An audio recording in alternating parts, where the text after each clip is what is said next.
Hello, everyone, and welcome to the White House. Thanks a lot for waiting. Apologies, we were running a few minutes behind. But we should have a lot of fun today with our guests here. I'm joined by Heather Higginbottom from the Domestic Policy Council and Ben Rhodes from the National Security Staff. I'm Macon Phillips, and we'll shortly be joined by Brian Deese from the National Economic Council, who was held up in a meeting but is planned to get here quickly. Earlier this week, the President answered questions from Steve Grove of YouTube in a really exciting event from the White House. After that event, YouTube provided us with some more questions to answer, which we're going to use to kick off this conversation. Of course, you can also join the live discussion at whitehouse.gov/live. And we'll be pulling some questions from there as well as from YouTube.com. So welcome again, and thanks for your patience. And let's just get right into the questions. First one's for Heather. That comes from Stephanie from Nebraska, who asks, I'm a future educator. I want to know what you are planning to do about the implementation of No Child Left Behind. The current policy is causing our teachers to teach the test and not really give students what they need in their education. Great. Well, thank you, Stephanie, for the question and also for your career choice, because one of the things that is most important to strengthening our public education system is highly qualified teachers, and we know we're facing a retirement boom in the coming years, and we need more talented young people to enter the profession. So it's great that you're interested in becoming an educator. You raise an important point about No Child Left Behind and what that has done to the teaching in some of our schools. President Obama is very committed to raising standards in our schools, but doing so in a way that ensures kids are learning a variety of subjects to very high standards, and that the assessments that are used to measure their progress are done not in the drill and kill or fill in the bubble type of test that we have in many schools now, but very comprehensive assessments of thinking and learning, and that are used to measure progress for a student within the school year. So often school districts have tests that are just taken as a snapshot, one year to the next, and you can't really tell how a student is doing within the year. And we want to, as we revisit No Child Left Behind, make changes to that. The President has made education reform one of his key priorities, and we've already had a great opportunity over the course of the last year to make some improvements and investments in education. And this year, as he said in the State of the Union last week, we hope to update and revisit the No Child Left Behind Act. And the point that you make about ensuring teachers are supported and have the opportunity to teach the courses and curriculum in their classrooms is key to that. Another important element of our education reform platform is really changing the teaching profession. The President believes we need to pay teachers more, and that we need to reward success. He also believes that we really need to support younger teachers like yourself, so that when you enter the profession, you have a mentor or someone that can help you identify challenges and become more successful. So again, thank you for contributing in this way, and I would encourage you to follow the debate that we're going to have this year around education reform. I think that you'll be pleased with the direction that our assessments and our testing system are going to go in. Great. Thanks, Heather. So actually, Brian just joined us, so why don't you come grab your seat here? Which is good because, Brian, a lot of the questions that we got are in your expertise, so we're going to try to just make it up, but now that you're here, we'll go. So do you have your microphone on and everything? Let's get him taken care of. We'll just skip him real quick and go back to another issue that we're hearing a lot about, Heather. That's best. One question that came from Joey from California asked, could you outline your plan about immigration reform? What are your plans about this long overdue campaign promise? It's a great question, Joey. I'm glad you brought that up. Immigration reform is another of our key domestic priorities. It's something that, again, the President talked about last week in the State of the Union. He actually also talked about it yesterday at the National Prayer Breakfast here in Washington. He was commending the leadership of many evangelical leaders who have spoken out and said that we need to fix this broken system. The reality is we need this broad support across the political spectrum from different sectors to work with Congress and update this law. President Obama, as he said throughout the campaign and as he has said over the past year, believes we need to take steps to fix the system. We've had significant improvements in our border security over the past few years, but there is certainly more that we need to do and should do. And at the same time, we need to develop a program to deal with the 10 to 12 people who are here in the country now working and living undocumented. And we need to come up with a program that ensures that they are working legally, that the employer verification system works and can be counted on in the future, so that once we make this reform, we're not back in the same place in just a few years. So this is something that we're quite committed to. We've been spending a lot of hours on Capitol Hill working with members of the House and Senate on a bill that can get support from both Democrats and Republicans. And the President has tasked Secretary Napolitano of the Department of Homeland Security to really be the lead on this, and we've been working very closely with her. And this year, we hope to make significant progress on that. Great. So Brian, welcome. Let's get right to one of the questions that came in from Latasha Gibson from State College, Pennsylvania, who asks, recently it was reported that the President plans to tax banks to recoup the cost of the bailout. If so, how will you ensure that this tax is not passed down to consumers in the forms of fees with or without separation of commercial and investment banking? It's a really good question, and thanks for bearing with me. You guys are all seeing a little bit of the ongoing craziness that we have here in the White House, but I'm glad to be here. The single most important thing for the President with respect to the bailout is ensuring that the American taxpayer gets repaid every cent of the money that went into that program. What he's proposed is a modest fee on the nation's largest financial institutions to recoup the about $100 billion that will be necessary to meet that pledge to the taxpayer. So there is one question that often comes up. It's exactly the one that we heard, which is, aren't the banks going to just pass that on? There's a couple important structural aspects of our fee that really get at that problem. The first is, this only applies to the 50 or so largest financial institutions. Our financial infrastructure in this country is far larger. There are about 8,000 banks. To the extent that the largest institutions were to decide to respond to this fee by increasing rates for consumers, they're going to be at a competitive disadvantage with the vast majority of medium-sized and smaller banks in this country. That's not a position that they're going to want to put themselves in. And second, we do, unsurprisingly, we have heard that claim from a lot of the financial institutions themselves. They've said, well, if you do anything, if you impose any burden on us after we, the American taxpayer, have stepped in such an unprecedented way, we have no choice but to pass it on to the consumer.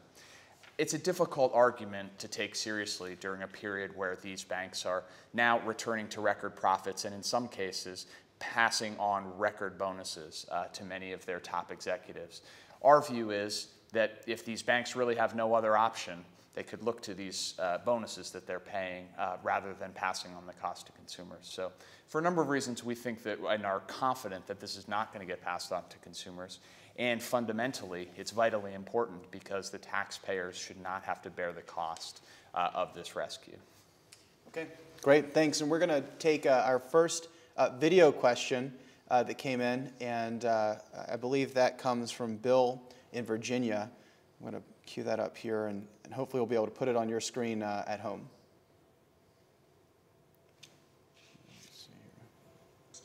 Video question, and I believe that comes from Bill in Virginia. Cue that up here, and hopefully we'll be able to put it on.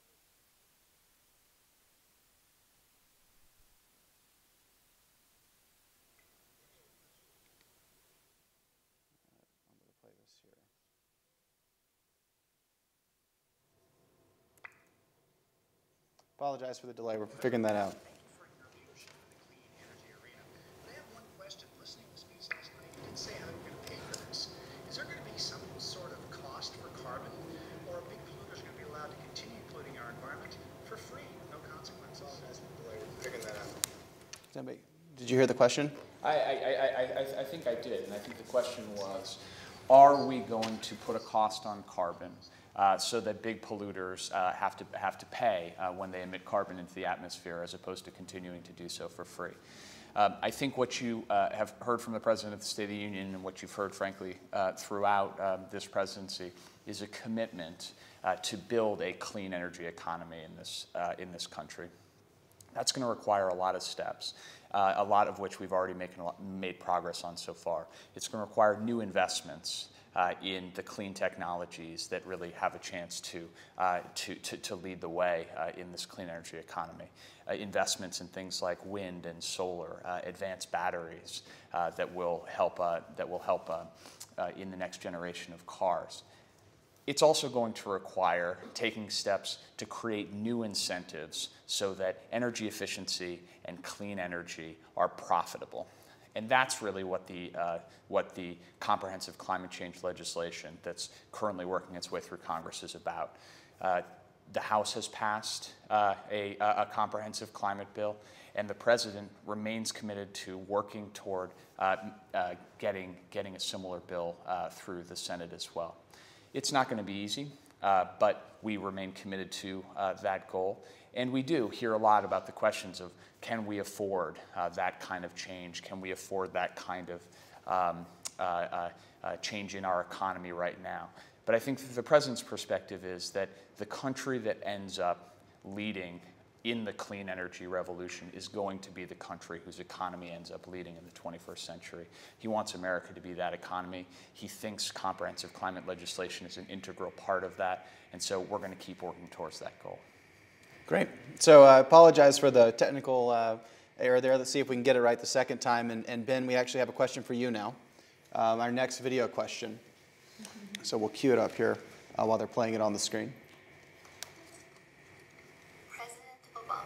As an Iranian-Canadian national, I'd like to find out, in light of recent events of the past year, including but not limited to airplane crashes in Iran that are said to have been caused by old planes due to sanctions on new purchases, if there are any plans to normalize trade relations and if sanctions that are in some ways punishing the people of Iran and emboldening the government. So it's playing now, so let's let it finish here, and then you can answer. It's written out here. Airplane crashes in Iran that are said to have been caused by old planes due to sanctions on new purchases. If there are any plans to normalize trade relations and if sanctions that are in some ways punishing the people of Iran and emboldening the government. Well, thanks for the question. Of course, the United States continues to have certain sanctions on Iran, along with the rest of the international community. I think what we've done, though, over the course of the year is make it very clear to the Iranian government that we are offering them a different path in which those sanctions will be lifted, and they'll be able to have political and economic integration with the international community that will benefit the Iranian people. The reason that sanctions are in place on Iran is because they have failed to live up to their international obligations, particularly with regards to their illicit nuclear program. Iran continually has been found in violation of various obligations that they have, for instance, to the International Atomic Energy Agency.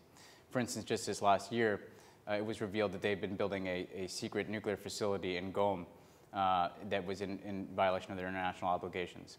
So these sanctions are in place because Iran has refused to live up to their obligations. It has nothing to do with the international community's desire to punish Iran in particular.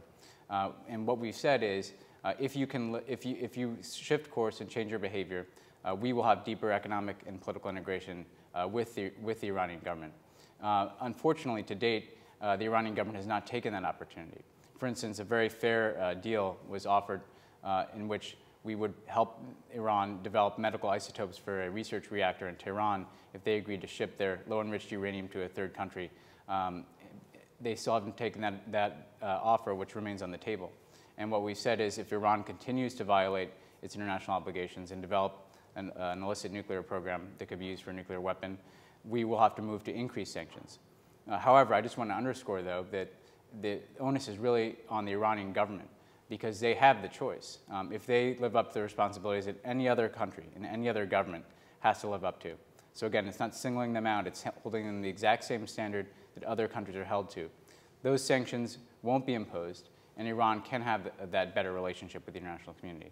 I'd also add, though, that just as we're concerned about Iran's nuclear program, we're also deeply concerned about the way in which the Iranian government has treated its people. For some time now, of course, there have been human rights concerns in Iran. Those have escalated since the June elections, in which we've seen Iranians who have attempted to exercise their universal rights be suppressed, in some cases imprisoned, and in some cases intimidated by the Iranian government. So we're also joining with the international community and calling on Iran and the Iranian government to respect the universal rights of their people. And this is, of course, an issue of deep concern to us because we don't want to see any more violence in Iran, any more essentially violations of human rights take place on the streets of Iran. So in both the nuclear issue and in the human rights area, we continue to call on the Iranian government to live up to its own international obligations. And if they do so, they will have that deeper economic relationship that will benefit the aspirations of the Iranian people. If they don't, the onus will be on them for the consequences that follow. Great. So just a reminder, if you want to join the live discussion that's happening right now, there's actually two places where you can join. The first is whitehouse.gov/live. There's a chat room where people are tossing out questions. And this is also a follow-up event to the question and answer session the President held with YouTube Political Director Steve Grove earlier this week. And they have a live chat there at youtube.com/citizentube. I encourage you to go to one of those places and join the discussion. We actually have a question now that came in through YouTube for Heather from ex-nonviolent felon in Virginia who asks, why is it left up to the individual states to restore voting rights for nonviolent felons? Several states, including Virginia, have historically denied restoration of rights even after the person has paid their debt to society for their mistake. It's a great question. By and large, most standards for voting are set at the state level. However, there are a series of federal requirements and standards, and the particular one that you've identified, which is whether or not felons can vote after having served their sentences, one that many legislators, and President Obama is among them, was in the Senate and is now as president, believes that we should address at the federal level. Several states have laws that say once you've served your time, you're done with your prison sentence, with probation, you should be able to have your voting rights restored. And what we need to do is find more ways to encourage people to participate in the political process. We've talked about ways of doing that across the board. This is an area we want more people to vote. We want to make it easier to vote.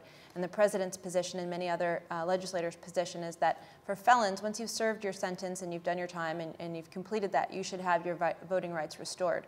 So historically, a lot of these regulations and laws were governed at the state level, but increasingly there's been movement and support to some basic federal standards, and this is among them in the discussion. So hopefully as we move forward with Congress on issues of access to same-day election and things of that nature, this is one of the federal standards that can be addressed. Great. We had another question come in, Ben, while you were answering about Iran concerning Afghanistan. Came in from Bob Barger, who asks, does the U.S. take responsibility for the families in Afghanistan that have lost the main breadwinner? Is it done that way between? It is done that way between tribes. If we don't, maybe it would be a way to develop a relationship with the elders. Can you talk a little bit about the sort of non-military work that's being done there, and maybe speak to that question?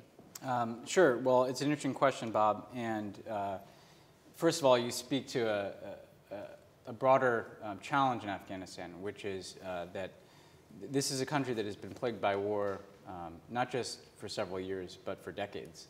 And that has left severe losses within families and communities. There's literally been a near constant state of conflict with brief interruptions since the Soviet invasion. So this is a very war-torn society that has a lot of work to do to get back on its feet. Of course, we have a military strategy in place that the President put in place to achieve our principal goal of denying al-Qaeda an ability to recreate the safe haven in Afghanistan that they had before September 11th, to break the momentum of the Taliban and prevent their takeover of the government. again, which would take Afghanistan back to the kind of dangerous situation that we faced before September 11th. To do that, we are building up Afghanistan's security forces so that eventually, beginning in July of 2011, we can begin to hand over responsibility to the Afghan government, to Afghan security forces, and begin to remove our troops. To the point that you make, though, there are obviously a full range of challenges in Afghanistan on the civilian side, all the way down to the community or provincial and community level that, of course, will be necessary to repair some of those wounds. Now, of course, the Afghan government and the Afghan people are the ones who will be providing for themselves in the long term, but we have a very robust civilian strategy in place to try to help them rebuild. And what we've decided to do is focus our assistance in a number of ways. First of all, we don't want our assistance to be siphoned off through corruption. Corruption is a huge problem in Afghanistan. So what we've said is we're going to invest in those leaders, those ministries, all the way down to provinces where leaders and institutions demonstrate an ability to deliver for the Afghan people without being corrupt. In other words, we're going to reward good performance, and we're not going to continue to put good money after bad, because the American people shouldn't essentially fund any kind of corruption that doesn't benefit the Afghan people and help achieve our shared goals. Secondly, though, what we've decided to do is to focus our assistance to target in areas that can make an immediate impact for the Afghan people. For instance, we don't want to be engaged in nation building, where we're trying to take responsibility for every function of a government that needs a long time, I think, to reestablish its ability to deliver basic services. But what we do want to do is target our assistance in areas that can make the most immediate impact for the Afghan people. And one of those, for instance, is agriculture. Agriculture has long been a staple of Afghanistan's economy. It's been what they use to not only feed themselves, but to create exports that they can send abroad to grow their economy. So we've developed a robust civilian capacity. We have a lot of American agricultural experts, for instance, in Afghanistan. We're helping them to develop those crops that can feed their families, feed their communities, and get Afghanistan back on its feet. It's a huge challenge. It's complicated even further by the fact that Afghanistan has a drug trade. So what we're trying to do is encourage local farmers to grow crops that aren't feeding that drug trade. And that, of course, has to be factored into the strategy.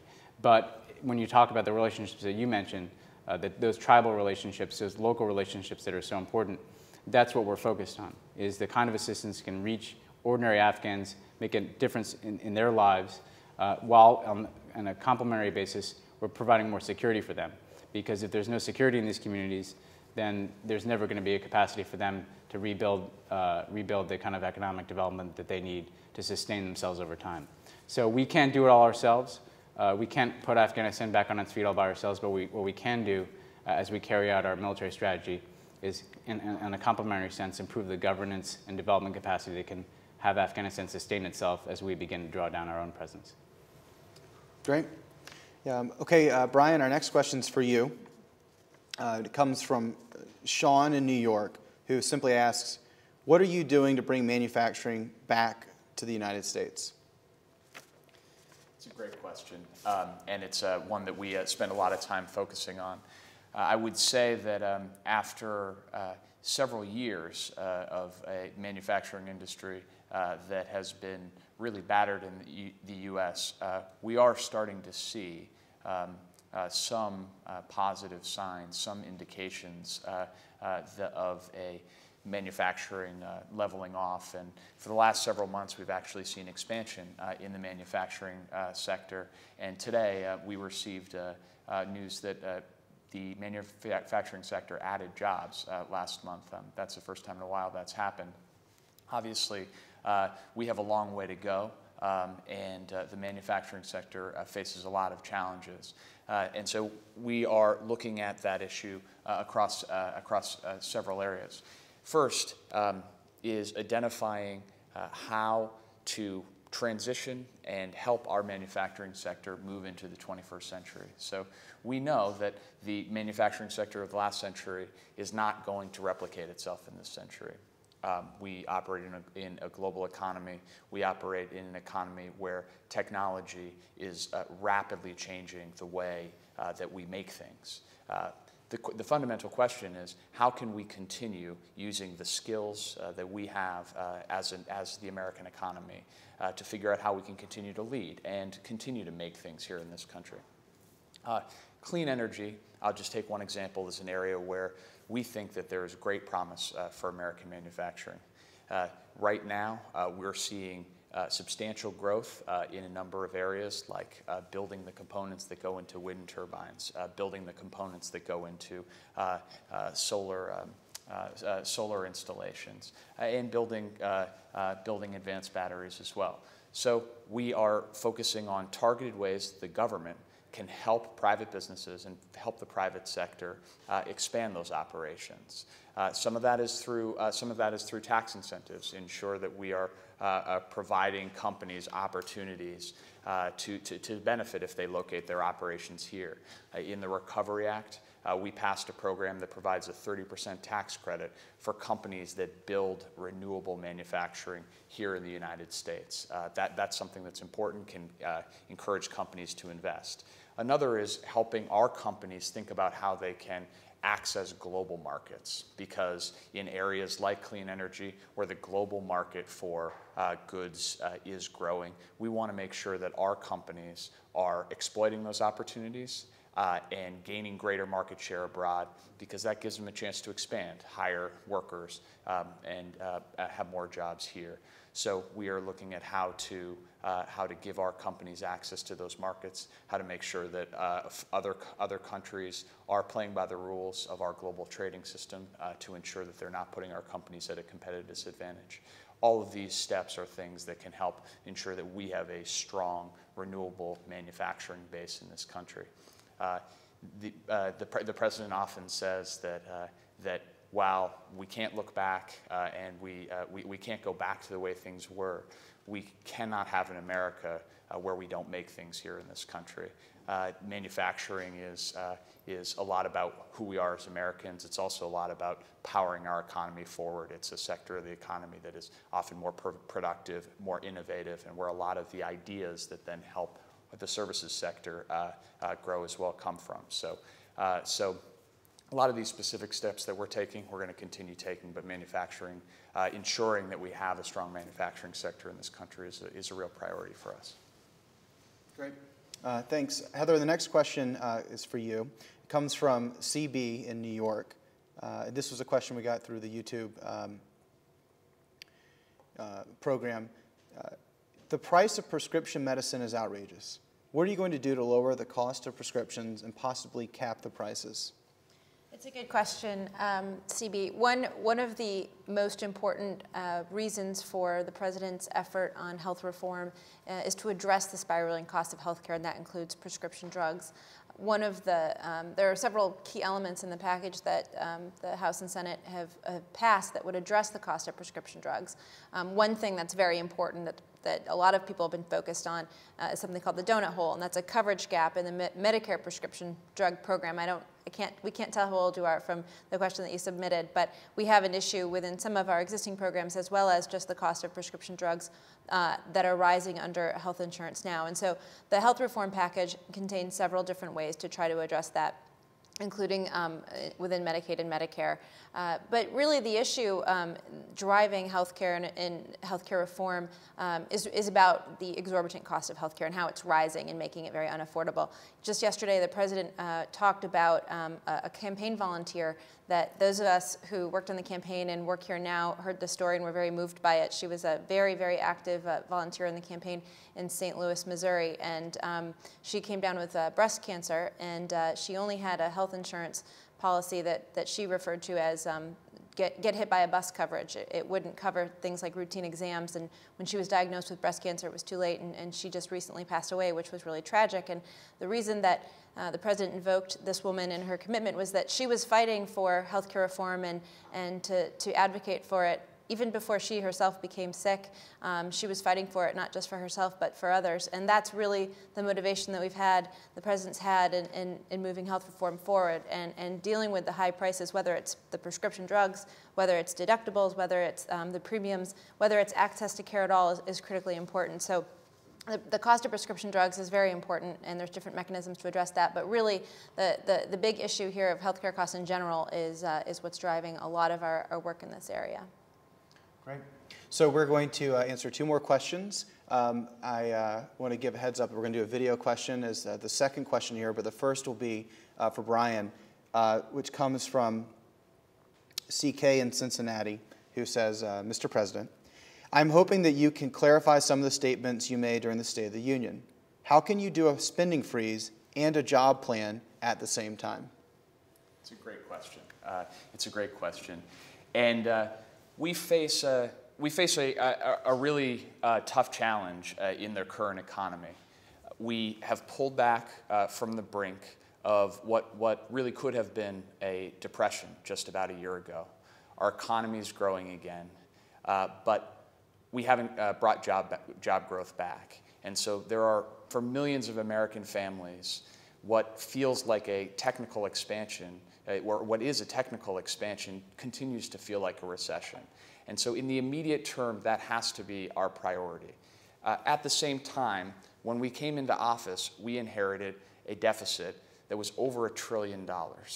It accumulated over a long period of time, a lot the result of decisions made in Washington to not be fiscally responsible and not pay for the things that were done. But as a result, we have this twin challenge of, over the long term, a deficit that is unsustainable. So what the President has said is that we need to tackle both at the same time.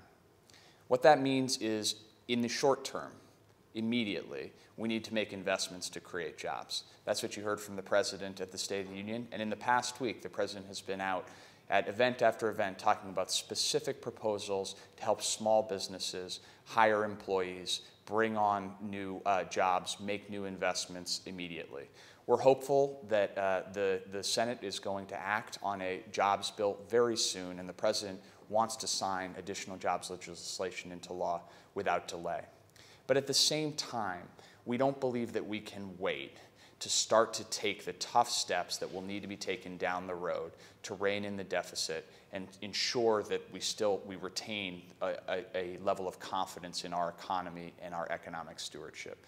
That's what the freeze is about. It's saying, starting in the fiscal year 2011, that we should freeze discretionary spending, the spending that's outside of that which we spend on national security, including veterans, that we should freeze it for 3 years. So in the immediate term, we make some investments that will help job growth get going. But as we move forward, we have to live within those means and not continue to spend beyond that. One important final point, though, is when you freeze spending overall, that doesn't mean that you freeze absolutely everything. What it means is you make some investments somewhere and you cut back in other places. What it is fundamentally is a disciplining tool. It says you've got to live within your means, and if you're going to make an investment, for example, the President has talked about some very substantial, in fact, historic investments that he wants to make in education because he sees it as a priority. But the President has to be accountable. If he's going to make those investments going forward over the medium term, he's also got to show the American people what government programs he's going to cut back, what education programs he's going to consolidate or eliminate because they're not working. So we believe you can't wait to show how we're going to impose that discipline on ourselves going forward. But we believe that the strategy, it's not easy, but it's exactly what we need to address the economic crisis. Okay. So our last question's a video. Let's give it a second to queue up, and then I'll play it for you guys.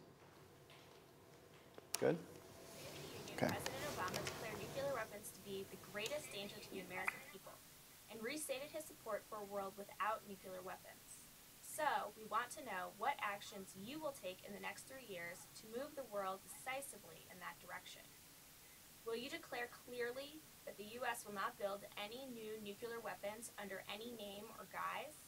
You can't get to zero by adding to an already bloated stockpile.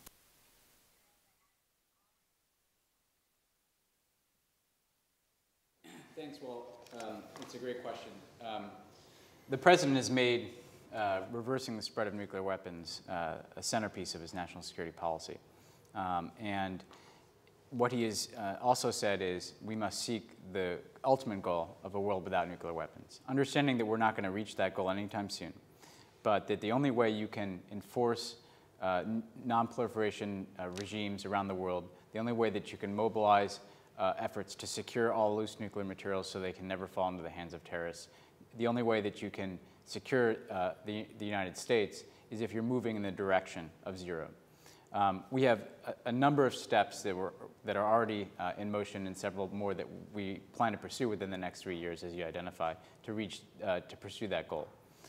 First of all, we're completing negotiations for a treaty with Russia that will be the farthest-reaching arms control treaty in nearly 20 years. This would be a follow-on to the START treaty. And what this will do is dramatically reduce our stockpile and nuclear weapons launchers, so that Russia and the United States, as by far and away the two largest nuclear powers, are not retaining bloated Cold War-era stockpiles, but rather we're moving in the direction of smaller stockpiles and warhead launchers. That will be a critical step in reinvigorating non-proliferation efforts, disarmament efforts around the world. Secondly, the President is committed to pursuing ratification of the Comprehensive Test Ban Treaty. This would be a treaty that dates, frankly, all the way back, the original idea for it, to the time of President Kennedy, but the world has never fully come behind it. President Obama wants to reinvigorate that effort. This would ban the testing of any new nuclear weapons, which would obviously provide a very important tool in restricting the further proliferation of these weapons around the world. Thirdly, we're seeking a global treaty that would ban the production of the fissile material that is needed to produce a nuclear weapon. So as you see, he's putting in place different blocks, banning testing of these weapons, also banning production of the kinds of material, fissile material, that is necessary to build nuclear weapons. So these are several steps that are part of a broad non-proliferation agenda that will move towards a smaller stockpile and move towards that ultimate goal of no nuclear weapons. Now, within that, we're also taking other steps concurrently to secure the American people from this threat. In April, we'll have a nuclear security summit, which will bring 44 nations together here in Washington to discuss how we're going to reach President Obama's goal of securing all loose or vulnerable nuclear materials around the world within 4 years.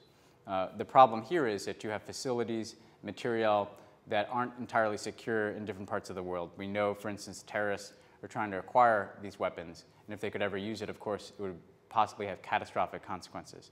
So this is the first order of business, to get countries to take measures to secure all of this material. Secondly, though, we need to strengthen the Non-Proliferation Treaty, which is a treaty that is in place to stop the spread of these weapons and, again, to move towards that goal of a world without them. This treaty has three components. It's basically a deal that was entered into by all the signatories of this treaty several decades ago. And it says, number one, all nations that don't currently have nuclear weapons will not pursue them. Number two, all nations that do have nuclear weapons will move towards disarmament, which is why it's so important for the United States to lead, as President Obama is, towards this goal of no nuclear weapons.